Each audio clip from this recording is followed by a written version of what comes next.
Berpola pikir FPI, Febri dan Novel bikin KPK tandingan. Komisi pinggir kali, ditulis oleh Manuel di steward.com. Ngeri, Febri Diansyah dan Novel Baswedan ini adalah dua saudara erat yang begitu nggak suka sama pimpinan KPK sekarang ini, yakni Irjen Firly Bahuri. Kalau saya nggak suka sama Firly karena Firly lembek banget sama Anies Baswedan yang diduga terlibat dalam korupsi. Ketidaksukaan itu normal. Tapi kalau Febri Diansyah dan Novel Baswedan sepertinya sangat posesif sama ketua KPK dan pimpinan KPK yang baru ini. Mungkin karena mereka nggak dapat panggung di sana dan ditekan. Karena Firly Bahuri ini adalah sosok yang kelihatannya tegak lurus. Saya nggak tahu apa motivasi Febri Diansyah yang seringkali nyinyirin Firly Bahuri dan juga KPK tanpa puluhan pegawai gagal tes wawasan kebangsaan alias TWK. Orang-orang gagal ini memang merupakan tokoh penting di KPK. Penting dalam diduga melindungi kasus korupsi kakap. Tapi kalau Novel Baswedan gak suka banget sama Firly, kelihatan dari sejarahnya. Secara sejarah, Novel Baswedan itu pernah jadi anggota polisi. Dia ini kompol, jabatannya tinggi. Bahkan dia ini menjadi tim leader dari sekelompok polisi-polisi yang mengusut kasus pencurian sarang burung walet. Dulu di era SBY, Novel Baswedan itu gelarnya kompol. Komandan gitulah levelnya. Kompol ya, jangan pikir yang aneh-aneh. Dia ini diduga menyalahgunakan wewenang sebagai kepala polisi di Polres Bengkulu. Novel Baswedan yang adalah sepupu Anies Baswedan ini bahkan sampai disebut iblis. Irwansyah yang adalah korban penyiksaan Novel Baswedan mengatakan bahwa Novel Baswedan itu iblis. Ngeri banget. Iblis itu kan paling jahat serilem. Bukan lagi dunia loh. Bahkan Irwansyah dan 6 korban penyiksaan lainnya melakukan konferensi pers soal hal ini. Mari kita simak pengakuannya yang saya ambil langsung dari website Benar-Benar dan Bukan Abal-Abal. Kami disiksa dan kemaluan kami disetrum. Ulangi. Kami disiksa dan kemaluan kami disetrum. Kalau saudara tahu, beliau atau Novel itu biadab. Lebih-lebih dari PKI, ujar Irwansyah dengan emosional. Bahkan ada yang sampai meninggal dunia karena pendarahan dan tidak ada di BAP. Dalam pengurusan kasus pencurian sarang burung walet, ada polisi yang mengaku bahwa Novel meminta bikin keterangan palsu yang tidak sesuai dengan aslinya.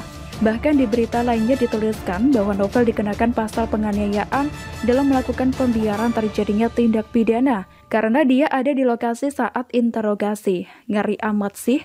Lalu sekarang dia berubah menjadi orang yang berjenggot dan celananya yang ada di atas mata kaki. Nggak percaya? Silahkan lihat berita ini. Akhirnya di era SBY juga, dia dipindahkan ke KPK dan menjadi bintang di sana. Menjadi superstar, menjadi lembaga super body yang dibuat oleh Ibu Megawati saat ia menjabat menjadi presiden, karena tahu bahwa penggantinya adalah titik-titik.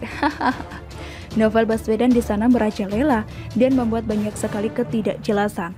Dia puas main-main di KPK. Dia merasa lembaga super body ini adalah tempat paling cocok. Kenapa? Karena dia bahkan bisa membuat narasi-narasi calon Kapolri Budi Gunawan sebagai tersangka korupsi. Dulu saya sih merasa KPK ini keren, Novel Baswedan ini keren, sampai-sampai dia disiram air keras. Maksud saya mungkin lebih tepatnya ditatasi air keras, karena dampaknya di mata saja. KPK ini saya anggap sebagai lembaga keren dan Novel termasuk Febri ikut di dalamnya. Tapi lama-kelamaan saya menjadi geli sendiri sama KPK. Apalagi saat Novel dan Febri keluar-keluar soal TWK yang sudah benar menyaring para pegawai yang terindikasi tidak punya nilai yang cukup untuk wawasan kebangsaan. Apalagi Novel yang agamis itu datangi PGI untuk klarifikasi kalau dia bukan Taliban. Gue nggak bilang dia Taliban, tapi mungkin pakaiannya saja kali ya. Lalu didukung oleh penciut di Twitter. Febri Diansyah, dia ini orang yang rajin bikin Twitter, membuat narasi KPK dilemahkan. Tunggu, KPK dilemahkan? Salah, justru KPK diperkuat karena Novel dibuang. Lihat saja setelah KPK membuang Novel CS tanpa pesangon, kasus korupsi besar-besar yang selama ini tertutup dibuka lebar-lebar. Novel nggak kebagian di dalamnya. Kejaksaan Agung selama ini yang lebih kelihatan diam, langsung menyerang koruptor busuk. Apakah mungkin karena dilindungi Novel dan teman-temannya? Seperti Novel dukung Anies. KPK lembek di era Novel, banyak main belakang. Tempe kenyang tuh. Makanya nggak heran kalau sekarang mereka yang dulunya tolak jadi ASN KPK, ditolak lagi ketika sudah ngemis lagi jadi pegawai KPK yang adalah ASN. Sekarang, mereka lagi ngemper tuh di pinggiran KPK. Bikin KPK tandingan, kayak FPI aja. Apa jangan-jangan mereka FPI versi KPK? Bikin gubernur tandingan. Begitulah Novel F. Demi novel CS, ultimatum Presiden, BEMC siap geruduk Jakarta. Ditulis oleh Anta Cahaya di siwar.com. Akhir-akhir ini kian deras desakan kepada Presiden Jokowi untuk mengambil sikap atas pemecatan 57 pegawai Komisi Pemberantasan Korupsi karena tidak lolos tes wawasan kebangsaan. Salah satunya dari gerakan mahasiswa dengan mengatasnamakan BEMC atau Badan Eksekutif Mahasiswa Seluruh Indonesia dan gasak mengultimatum Presiden Jokowi 3 kali 24 jam. Dikatakan dalam rilis beritanya di akun sosial media mereka, jika Pak Jokowi masih diam tidak berpihak dan mengangkat 56 pegawai KPK menjadi ASN, maka kami akan turun ke jalan. Tidak sampai di situ, BEMC juga mengajak elemen masyarakat memperkuat dan merapatkan barisan. Nampaknya, mereka mencoba memprovokasi rakyat dengan mengajak turun ke jalan. Saya mencoba mengambil dari angle yang berbeda soal ultimatum anak-anak mahasiswa ini. Sejujurnya, secara pribadi saya tidak habis pikir dengan pola pikir anak-anak mahasiswa zaman sekarang. Dalam kondisi negara yang secara umum sedang baik-baik saja, kendati dihantam pandemi bahkan mendapat apresiasi dari negara lain, mereka justru sangat concern sekali dengan kasus novel CS. Saya akui novel CS ini sangat menyita perhatian publik. Mengultimatum Presiden itu jika kondisi negara sedang dalam kondisi yang carut-marut, atau seluruh sektor berpotensi mati total. Misal seperti tahun 1998. Kata ultimatum bagi mahasiswa di zaman dulu itu sakral, tapi tidak untuk mahasiswa saat ini. Cara berpikir mereka instan, semua inginnya serba karbitan, maunya shortcut. Tapi ini memang harus kita akui efek dari kebebasan dalam negara demokrasi. Tentu beda dengan dulu. Saya bisa maklumi anak-anak sekarang saat tahun 1998 mungkin belum diproduksi sehingga tak merasakan zaman kami dulu. Hanya saja kalau praktek-praktek semacam ini atau ultimatum menjadi habit untuk kebiasaan maka akan sangat buruk sekali untuk masa depan demokrasi itu sendiri. Saya khawatir jika Presiden memenuhi kemauan mereka maka bisa dijadikan parameter untuk hal-hal berikutnya. Sedikit-sedikit kok ultimatum, tak harus tantrum, kolakan dan manja. Dan yang paling berbahaya jika kebiasaan mereka nanti akan digunakan oleh kelompok tertentu atau yang berkepentingan untuk menekan seorang presiden berdasarkan pesanan. Jika itu sampai terjadi, wah, kemungkinan tajirlah mereka tanpa perlu bekerja dan berwirausaha. Sebetulnya ada banyak cara untuk memperjuangkan hak-hak yang dirasa dikebiri oleh sistem. Tanpa perlu harus mengultimatum seorang kepala negara, bahkan memprovokasi rakyat turun ke jalan segala. Bisa dengan dialog secara intens itu jauh lebih berbobot.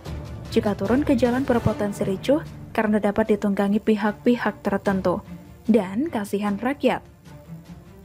Jika kualitas mahasiswa sekarang seperti ini kita patut was-was. Untuk nasib masa depan bangsa yang besar ini, jangan pernah bermimpi memiliki kualitas generasi emas di tahun 2045. Seperti yang diharapkan oleh kita semua, apa-apa diselesaikan dengan mengancam dan turun ke jalan.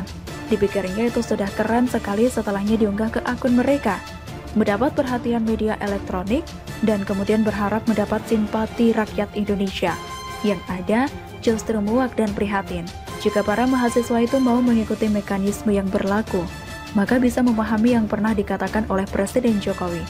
Diketahui dalam pertemuan dengan pimpinan media massa pada Kamis 16 September 2021 lalu, Presiden Jokowi tidak mau berkomentar soal TWK sebelum putusan Mahkamah Agung dan Mahkamah Konstitusi keluar.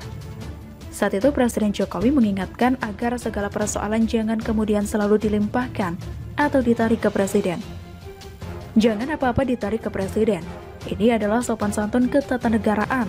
Saya harus hormati proses hukum yang sedang berjalan, ucap Jokowi. Kalimat saya harus hormati proses hukum yang sedang berjalan, ini kiranya dapat dijadikan dasar. Memang itu belum menggambarkan sikap secara khusus. Memang, jika ditelisik lebih dalam, bola panas kini berada di tangan seorang Presiden Jokowi. Memang Presiden Jokowi harus segera mengambil sikap. Bahkan, Menteri Koordinator Politik Hukum dan Keamanan atau Menko Polhukam Mahfud MD menolak berkomentar terkait kian derasnya desakan kepada Presiden Joko Widodo untuk mengambil sikap atas pemecatan 57 pegawai Komisi Pemberantasan Korupsi karena memang tidak lolos tes wawasan kebangsaan. Mahfud menilai desakan atau permintaan menyelamatkan Novel Baswedan CS sepenuhnya dialamatkan kepada Presiden Jokowi.